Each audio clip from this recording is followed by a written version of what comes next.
डेरा इस्माइल खान में मुख्तलिफ कार्रवाइयों के दौरान 27 दहशतगर्द हलाक। ISPR के मुताबिक दरानजदा में ऑपरेशन में 17 दहशतगर्द हलाक किए गए। ऑपरेशन के दौरान दहशतगर्दों के ठिकाने को तबाह किया गया।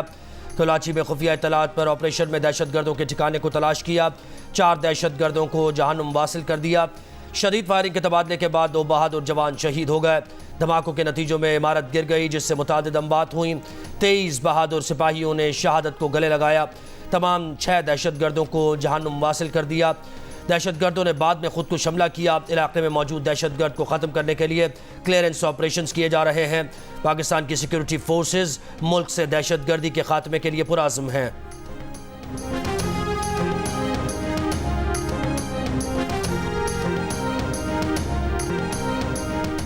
जुल्फिकार अली भुट्टो रेफरेंस काबिल समात कैसे है? अदालत से किस किस्म की राय दरकार है? सुप्रीम कोर्ट ने आर्टिकल 186 के दायरा कार से मुतल्लिक मुआवनत मांग ली।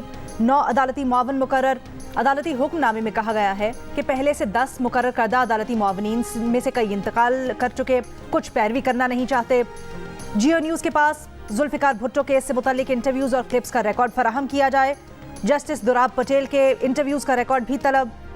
अदालत ने करार दिया कि वरसा की जानिब से जो भी वकील करना चाहे कर सकता है। रेफरेंस की समात जनवरी के दूसरे हफ्ते तक मुलतवी। जनवरी से समात रोजाना की बुनियाद पर होगी। बिलावल भुट्टो की दरखास्त पर जुल्फिकार अली भुट्टो केस की समात टीवी पर बराह रास्त नशर की गई।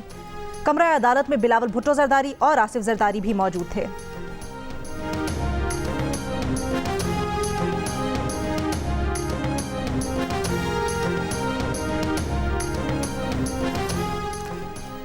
अब हम भुट्टो फैसले को छू भी नहीं सकते। फैसला बुरा था तो भी सुप्रीम कोर्ट का फैसला हतमी है, बदला नहीं जा सकता। सुप्रीम कोर्ट दूसरी नज़रसानी नहीं सुन सकती। जस्टिस मंसूर अली शाह ने रेफरेंस पर सवालात उठा दिए। कहा सुप्रीम कोर्ट भुट्टो केस में फैसला सुना चुकी और नज़रसानी भी खारिज हो चुकी। वकील फारूक एच नाइक से कहा अदालत को बताएं कि जो मामला हतमी होकर ख़त्म हो चुका है उसे दोबारा कैसे खोलें। फारूक एच नाइक ने कहा भुट्टो केस अवामी अहमियत का हामिल केस था। जस्टिस मंसूर ने कहा अवामी अहमियत का हामिल सवाल सदर ने देखना था, अदालत कानूनी सवाल देखेगी। अदालत किस कानून के तहत ये रेफरेंस चलाए?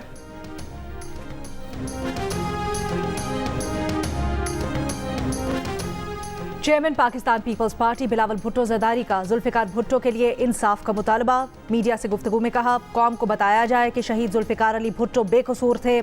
ऐसा फैसला करना चाहिए कि आइंदा के लिए दरवाज़ा बंद हो जाए। 12 साल बाद सदर के रेफरेंस पर समात हुई। उम्मीद है इस बार पीपल्स पार्टी और अवाम को कायदे अवाम के केस में रिलीफ मिलेगा।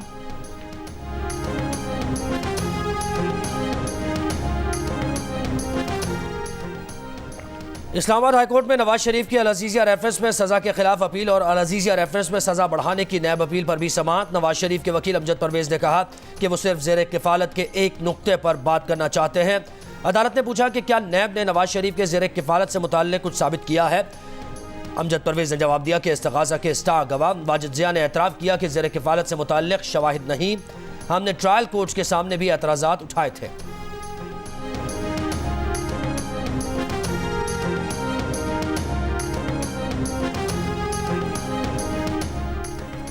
साइफर केस में बानी तहरीक इंसाफ और शाह महमूद कुरैशी पर आज भी फर्द जुर्म आयद न की जा सकी। अडयाला जेल में केस की समात के दौरान वकला सफाई ने फराहम किए गए चालान के सफ़ों पर एतराज़ उठा दिया। वकला सफाई ने कहा कि जब हम दस्तावेजात पढ़ नहीं सकते तो केस आगे कैसे चला सकते हैं।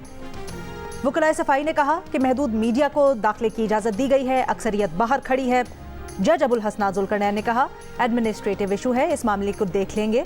आउट ऑफ द वे जाकर रिलीफ दिया, मेरिट पर जिसका जो हक बनता है दिया जाएगा। साइफर केस में फर्द जुर्म कल आयद की जाएगी।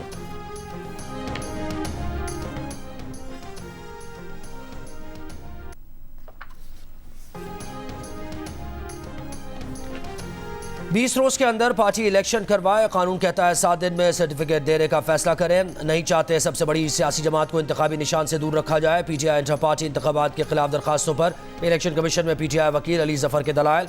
इलेक्शन कमीशन ने कहा आपने भी 5 साल इलेक्शन नहीं करवाए, जो हमारी नज़र में दुरुस्त नहीं। वकील ने कहा पेशावर हाई कोर्ट का फैसला है कि समाज चलती रहे, इलेक्शन कमीशन का फैसला नहीं कर सकता। इलेक्शन कमीशन ने कहा अभी कोई हतमी फैसला नहीं किया, मजीद समाज 14 दिसंबर तक मुलतवी।